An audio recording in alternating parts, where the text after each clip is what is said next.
أعوذ بالله من الشيطان الرجيم.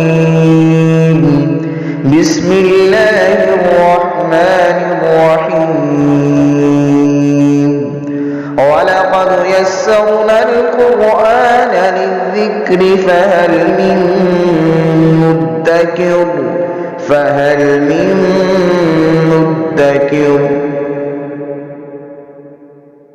بسم اللہ الرحمن الرحیم.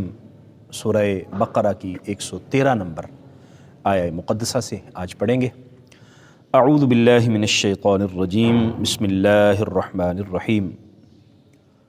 وقالت اليہود لیست النصارى على شیء وقالت النصارى لیست اليہود على شیء وهم يتلون الكتاب كذلك قال الذين لا يعلمون مثل قولهم فاللہ یحکم بینہم یوم القیامہ فیما کانوا فیہ یختلفون. ہم تذکرہ پڑھ رہے تھے کہ یہود و نصارہ نے یہ بات کی کہ جو لوگ ہدایت پانا چاہتے ہیں وہ یا یہودی ہو جائیں یا عیسائی ہو جائیں، تب وہ ہدایت یافتہ ہوں گے. اللہ جل مجدہ الکریم نے پچھلی آیات مقدسہ میں یہ بات فرمائی کہ تمہارے پاس اس کی کوئی دلیل نہیں ہے. اب اپنے آپ کو تو حق پہ سمجھتے ہیں، لیکن ایک دوسرے کے بارے میں ان کا خیال یہ تھا کہ نصارہ اور یہود حق پہ نہیں، یعنی یہود یہ کہتے تھے کہ نصارہ حق پہ نہیں ہیں اور نصارہ یہ کہتے تھے کہ یہود حق پہ نہیں ہیں. ایک دوسرے کو حق پہ نہیں سمجھتے تھے، اور مشرکین وہ کہتے کہ اور کوئی بھی حق پہ نہیں ہے، ہم حق پہ ہیں. اللہ تعالیٰ نے یہاں اس کا ذکر کیا کہ یہ تینوں گروہ جو ہیں وہ غلطی پر ہیں، یہ تینوں حق پہ نہیں ہیں. حق پہ اگر آنا ہے تو انہیں نبی کریم صلی اللہ علیہ وسلم کی بارگاہ میں آنا ہوگا، حضور کا مطیع بننا ہوگا، حضور علیہ الصلاۃ والسلام پر ایمان لا کے آپ کی اتباع کرنی ہوگی. وقالت الیہود لیست النصارى علی شیء. یہود نے کہا کہ عیسائی کسی چیز پر نہیں ہیں، یعنی ان کی کوئی بنیاد نہیں. وقالت النصارى لیست الیہود علی شیء.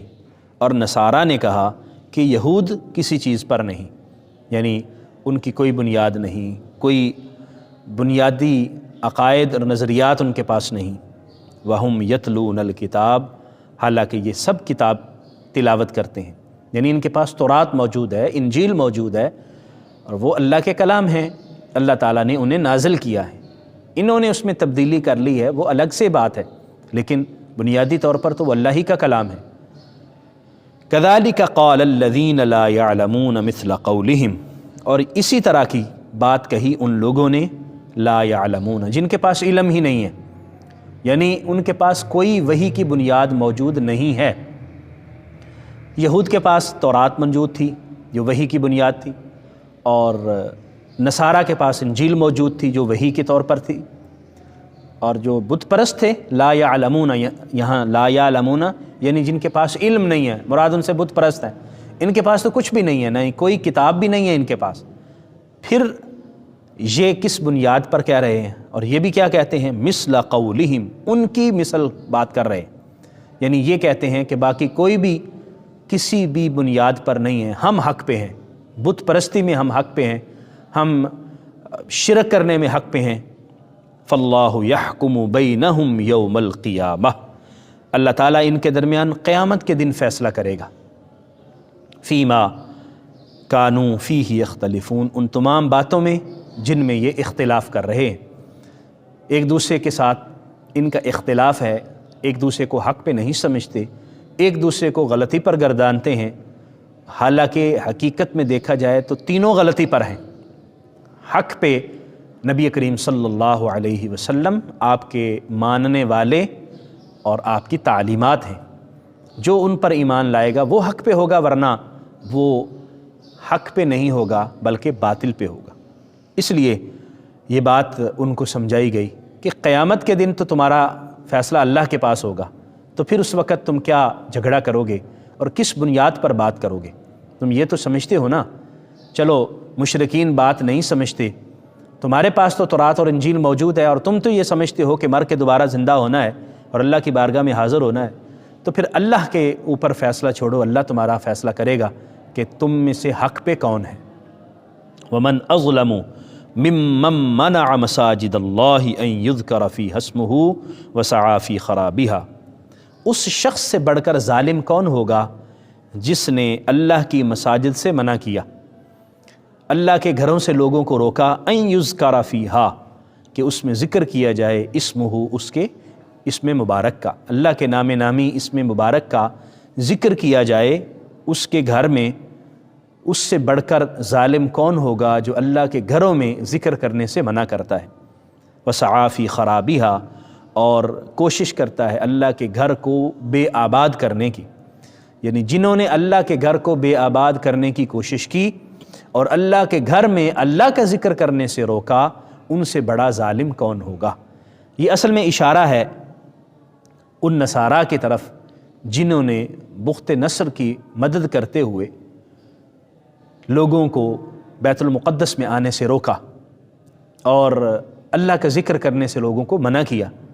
تو اللہ تعالیٰ نے ارشاد فرمایا، تم ایک دوسرے کو حق پہ سمجھتے ہو، مدینہ کے یہودی سمجھتے ہیں کہ ہم حق پہ ہیں، نجران کے نصارہ سمجھتے ہیں کہ ہم حق پہ ہیں، تو پھر یہ بتاؤ اللہ کے گھر میں کس چیز نے تمہیں روکا کہ تم لوگوں کو منع کرو، اللہ کے گھر میں آنے سے روکو اور اللہ کا ذکر کرنے سے منع کرو۔ جو شخص بھی اللہ کے ذکر کرنے سے منع کرتا ہے، اللہ کے گھر میں آنے سے لوگوں کو روکتا ہے، اس سے بڑا ظالم کوئی نہیں ہے۔ یہ سوالیہ انداز ہے، اس سے بڑا ظالم کون ہوگا، یعنی اس سے بڑا ظالم کوئی نہیں ہے، وہ بڑا ظالم ہے۔ اولئک ما کان لہم ان یدخلوها الا خائفین، اور ان کے لیے یہ مناسب نہیں تھا کہ وہ ان میں داخل ہوں، اللہ کے گھروں میں داخل ہوں، مگر ڈرتے ہوئے، خوف رکھتے ہوئے، اللہ کا ڈر ان کے دل میں ہو، اللہ کا خوف ان کے دل میں ہو کہ اللہ تبارک و تعالیٰ کہیں ہم سے ناراض نہ ہو جائے، اللہ تبارک و تعالیٰ کہیں ہمیں اپنے عذاب سے دوچار نہ کر دے۔ اولئک ما کان لہم ان یدخلوها الا خائفین لہم فی الدنیا خزی، ان کے لیے دنیا میں بھی رسوائی ہے، وَلَهُمْ فِي الْآخِرَةِ عَذَابٌ عَظِيمٌ، اور ان کے لیے آخرت میں بھی بہت بڑا عذاب ہوگا۔ یعنی وہ لوگ جنہوں نے اللہ کے گھر کو تالے لگا دیے، لوگوں کو منع کر دیا، یا اپنی پسند کے لوگوں کو داخلے کی اجازت دی اور ناپسند لوگوں کو منع کر دیا، یہ ظلم ہے۔ اللہ کے گھر میں ذکر کرنے سے منع کرنا، اللہ کے گھر میں داخل ہوتے ہوئے خوف دل میں ہونا چاہیے، اور اگر کوئی ایسا کرے گا دنیا میں بھی رسوا ہوگا اور آخرت میں بھی اس کے لیے عذاب ہوگا۔ جب نبی کریم صلی اللہ علیہ وسلم مدینہ طیبہ تشریف لے گئے ہجرت کر کے، تو آپ بیت المقدس کی طرف منہ کر کے نماز پڑھا کرتے تھے۔ تو جب اللہ کا حکم ہوا اور قبلہ تبدیل ہوا اور کعبہ شریف کو قبلہ بنا دیا گیا، تو اس پر انہوں نے اعتراض کیا کہ یہ کیا بات ہوئی، کبھی ادھر اس طرف منہ کر کے نماز پڑھتے ہیں، کبھی اس طرف منہ کر کے نماز پڑھتے ہیں۔ تو ان کا جواب دیا گیا کہ یہ اللہ کی مرضی ہے کہ جس طرف حکم دے اسی طرف منہ کر کے نماز پڑھی جائے۔ وَلِلَّهِ الْمَشْرِقُ وَالْمَغْرِبُ، مشرق و مغرب کا مالک اللہ ہے۔ فَأَيْنَمَا تُوَلُّوا فَثَمَّ وَجْهُ اللَّهِ، تم جس طرف بھی اپنا منہ پھیرو گے اللہ کی ذات وہاں موجود ہے، اللہ وہاں تمہیں ملے گا۔ ان اللہ واسع علیم، بے شک اللہ وسعت والا ہے اور ہر چیز کا علم رکھنے والا ہے۔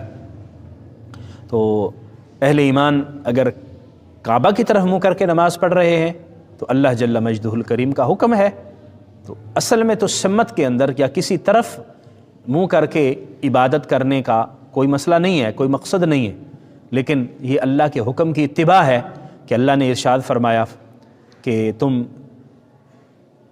کعبہ کی طرف منہ کر کے نماز پڑھو، فَوَلُّوا وُجُوهَكُمْ شَطْرَ الْمَسْجِدِ الْحَرَامِ، تو مسجد حرام کی طرف منہ کر کے نماز پڑھی جائے گی۔ تو یہ تو حکم کے مطابق عمل ہے، اس سے کسی کو کوئی مسئلہ نہیں ہونا چاہیے۔ اللہ جل مجدہ الکریم کی ذات ہر جگہ موجود ہے، ہر طرف موجود ہے، اس لیے اس کی طرف، اس کی بارگاہ میں عبادت کا وہی طریقہ بہتر ہے جو اس نے فرمایا۔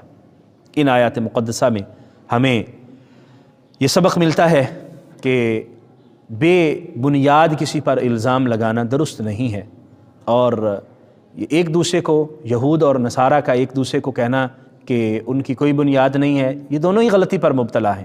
اور تیسرے مشرکین وہ بھی غلطی پر مبتلا ہیں۔ حق کیا ہے؟